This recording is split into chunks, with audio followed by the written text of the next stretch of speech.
acesta este primul meu video, mă cheamă Drops și astăzi o să vă învăț cum vă puteți juca Minecraft, chiar dacă jocul acesta este cel mai popular de pe magazin Play. Eu să vă învăț pentru că îmi place eu să învăț lumea.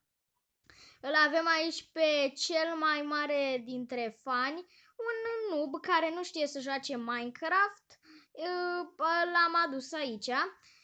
Și pentru început trebuie să știți controalele. Da? Bun. L-am învățat pe el că aici, dacă apăsați pe chestia asta, puteți să scrieți. Da? Și uite, el mi-a scris salut, eu o să-i scriu și lui salut, dar astăzi nu este cazul ca să-i scriem lui. Aoleu, ce lăgui mi se mișcă. În fine, astăzi nu e cazul ca să-i scriem lui. Astăzi trebuie să vă învăț. Dacă mergeți pe linia asta, mergeți în față. Dacă mergeți pe linia asta, mergeți în spate. Dacă mergeți pe linia asta, mergeți în dreapta. Dacă mergeți pe linia asta, mergeți în stânga. Ok? Bun. Cu cerculețul ăsta vă puteți mișca. Vă mișcați așa mâna. Aveți bulinuța asta mai micuță care vă arată unde este degetul meu. Am montat-o eu. Și dacă apăsați pe butonul ăsta din dreapta, săriți. Da, și uitați așa. Dacă apăsați foarte rapid de 2 ori pe săgeata din față, prin care mergi în față, vei putea să dai sprint, să alergi, adică. Ca să spargi lucruri, trebuie să ții apăsat cu cerculețul ăsta pe blocul pe care vrei să îl spargi. Uitați, de exemplu, aceste chestii pe care le sparg eu sunt chestii, este fân. Ok? Și din fân poți face pâine. Ce a scris el aici? O să vă și spun că dacă stai mici, vă spun eu. Prima oară când o scris el salut și o scris ok, că practic o înțeles. Da? Eu sunt un copil de 9 ani și pentru că joc de la 5 ani, 6 ani Minecraft, vă învăț. Dacă v-ați spawnat într-un sat, prima oară trebuie să luați pat, lemn și fân. Eu am 11 ani, ok? Eu am 9 ani și și sunt noob. Da. Și deși el are 11 ani, eu fiind mai atras de acest joc, m-am jucat mai mult. El, de exemplu, se joacă Minecraft de la 9 ani și eu de la 5. Adică sunt 4 ani, 2 ani diferență. Nu? Da, sunt 2 ani diferență. Bun, după ce ați luat lemn, dacă v-ați spawnat într-o pădure nu este nicio problemă, vă învăț eu mai încolo. După ce ați pus lemn, le puneți aici în aceste 4 bloculețe și apăsați pe ăsta ca să vă dea aici. Această tablă este o tablă de craftare. Trebuie să faceți și niște bețe și cu această tablă de craftare puteți să craftați tot felul de chestii. De exemplu, uitați, trebuie ca să craftați, lasă nu mai învăța copcii, îi învăț. Și uitați, cu acest pickaxe, târnăcop, mai pe română, puteți să faceți cu el, dar noi acum îl avem pe cel de piatră, așa că trebuie ca să îl luăm pe cel de stone. Uitați, dacă săpați de la dirt tot în jos, o să dați de piatră și minereuri și chestii. Vă trebuie piatră, blocul ăsta mai gri. Dacă găsiți minereuri, adică tot o piatră de asta, doar că cu niște puncte negre, adică căul, îl puteți lua pentru că vă ajută foarte mult.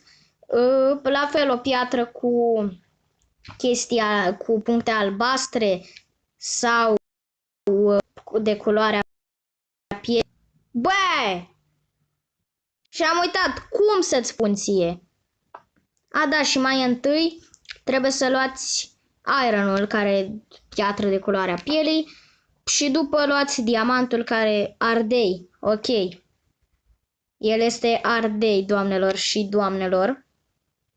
Bun. Și după ce ați luat cam 19-15 bucăți, vă întoarceți înapoi din mina voastră și vă duceți iarăși în asta de craftare, în tabla de craft... O să spun crafting table, pentru că nu știu cum se traduce în română.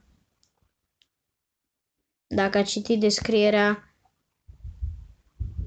De fapt, nici n-am spus în descriere că canalul ăsta este mai pe engleză. Și nici nu o să vreau să pun, pentru că noi vorbim română, suntem români, mâncăm pâine când suntem români. Și pentru că suntem români trebuie să ne bucurăm de chestia asta. Uitați, cu fânul ăsta puteți să craftați stacuri și stacuri de pâinici. Uitați, cu asta facem așa și uitați, am craftat 21 de pâinici. Și acum, cu astea 54, mai facem așa și acum am mai craftat încă 18. Deci în egal avem 39, dacă știți matematică, dacă nu știți, sunteți varză. Și aici o să editez eu că pun un troll face cu ceva. Bun. După ce v-ați luat toate chestiile astea, trebuie să încercați să găsiți un sat pentru a vă lua pat. Dacă n-ați găsit sat, ghinion mare. Bă, ardei. Ardei, tu te-ai dus la fierărie deja?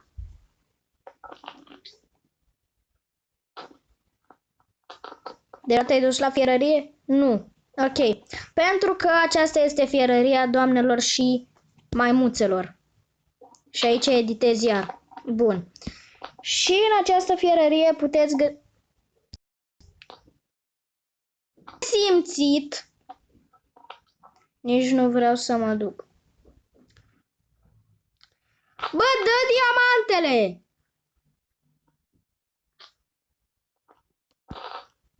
Dacă nu dai diamantele, o să te bat.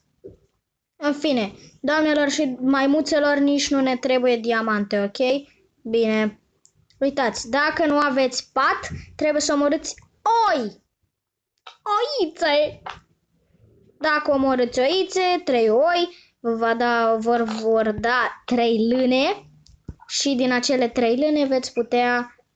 Bă, tu ai luptat tot! Nu mă supăr pe tine, m-am supărat, îți dau kick de toate. Niște comenzi secrete vă zic în episodul 2 din Vă învăț Minecraft. Această serie cu Vă învăț chestii o să le pun într-un playlist. Bun, dar eu zic că cam atâta este pentru acest prim episod. Eu zic că v-a plăcut. Dacă v-a plăcut și vreți să mai vedeți și vreți să mai învățați Minecraft, abonați-vă la mine pentru că postez aproape zilnic și apărea episodul. Dați like, da, dați like și un subscribe și mâine va apărea episodul 2 cu Te învăț Minecraft. Eu sper că v-a plăcut. Dacă v-a plăcut, nu uitați să apăsați pe butonul de like și ne vom revedea data viitoare. Pa, pa!